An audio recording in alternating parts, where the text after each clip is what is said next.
How many of you guys ask yourselves this every day? What is the quickest and fastest way to obtain some money? Maybe you're just hungry and you want $10 for lunch. Or maybe you got to go, play a round of golf with your friend. You're short $30. How are you going to do that? Well, there's a lot of ways to become rich, and there's actually really fast ways. We're actually going to be going over some of those ways in today's video. So if you found yourself asking those questions in the recent days, or in the past couple days, make sure to pay close attention. I'm going to be going in very detailed and specific detail how to do and obtain fast cash and how to become rich very, very quickly and relatively easily. What's going on, guys? JT here with the Wealth Hub, coming at you with another video. Make sure before the video loads up to leave a huge thumbs up on the video. Also, make sure that you guys comment down below if you did subscribe. That way you could be entered in this month's subscriber giveaway. We shout out one lucky viewer who subscribes, turns our post bell notifications on, and comments down below saying they subscribe. That way you can be entered in this month's subscriber giveaway. Guys, good luck with it. Now let's get into the 10 fastest ways to become rich. Coming in at our first spot is investing. Being frugal is important, but it's only one side of the coin. Cutting your fancy cappuccino habit to save a few bucks isn't going to push the needle for you. While there is a limit to have as much as we can save, there's no limit to how much we can earn. You must first learn to invest in the market. The easiest and most efficient way to grow the money you've already saved is through investing in the stock market. The best part is it doesn't take much work on your part, and it can be put in autopilot. No, investing in the stock market will not make you rich overnight. Maybe if you're very lucky. It's a slow and steady, consistent way to build wealth. With a 7% average yearly gain, your initial investment will double in 10 years. You can't do that keeping it in a savings account, however. In fact, in 10 years, your savings will be worthless because of inflation. You don't need a lot of money to start investing either, and every little bit counts. If you're an investing newbie and need help getting started, it's very, very simple. You have to make sure there's no minimum and fees are low. If you make sure that's the right reason you're investing in, then you're going to do relatively well. If you see the reinstatement process or the inflation fee, just whatever you're getting back into that is high, stay away from those stocks. Also, you can invest in real estate. Real estate agents make a lot of money. However, real estate can make you very, very rich, but you need a little more money to get started here.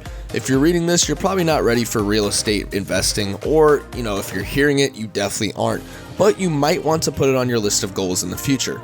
Investing in turkey rental properties can have fast, awesome, fantastic returns. Roofstock, for example, is great. You can actually create a free account and ask a bunch of questions about investing. If you're interested, there are a lot of resources and podcast episodes on there that'll help you. You actually have unlimited earning potential through this. The only thing that is stopping you from earning more is you. So if you want to invest in a baseball team, you want to invest in a car manufacturing place, go ahead and do it. Just make sure the returns and the inflation is not as high as it thinks. If the inflation is high, you're not going to get your money back. You want to make sure that when you do these investing, like say you invest in Bitcoin, you got to make sure you're going to get your money back. You got to make sure the stocks are high. You got to make sure everything is perfect. There's actually a free app on the Apple App Store and Android App Store called Coinbase. Download that. You'll actually get a lot of money from it if you invest properly. Next, we have less stuff equals more money.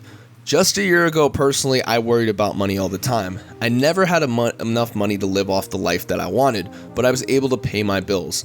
I owned a condo that ran me close to $2,000 a month, a BMW that cost a little over $400 a month, and a bunch of stuff inside on both.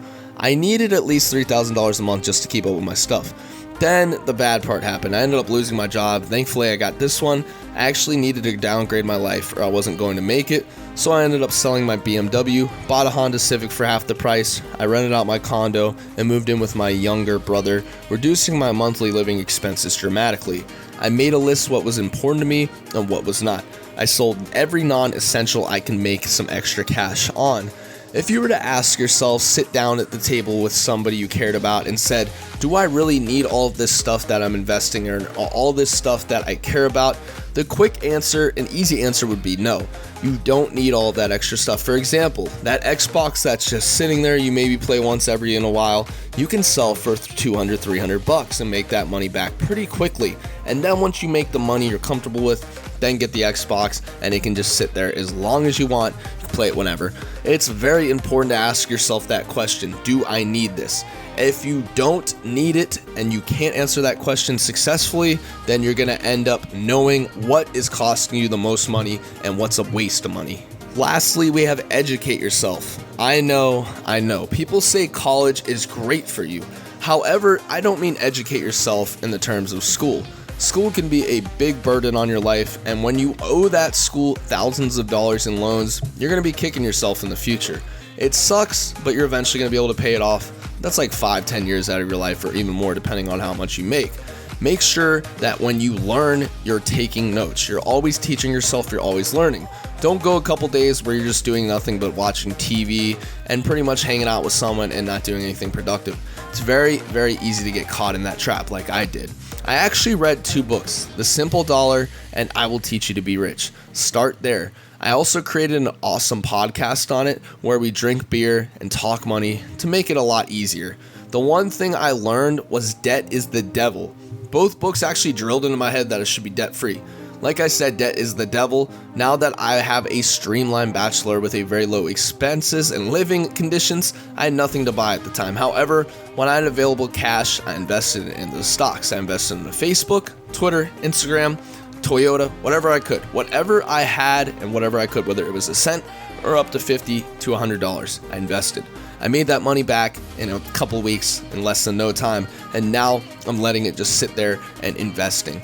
Money's a great thing at times. However, like I said, debt is the devil and money will get you to that position. And how you get to that position is either one of 2 things. You don't have enough money or you're spending the money, which causes you not to have enough. It's very, very important that you take these life lessons, you invest in the stock market, and you make sure to be very, very frugal with your money to where when you get to the point, you can end up spending a lot more. So guys, that's it for today's video. I hope you learned a thing or two. Make sure to leave a like, comment, and subscribe on today's video. Guys, this is JT with the Wealth Hub signing off. Hope you enjoyed today's video. And as always, see you guys later.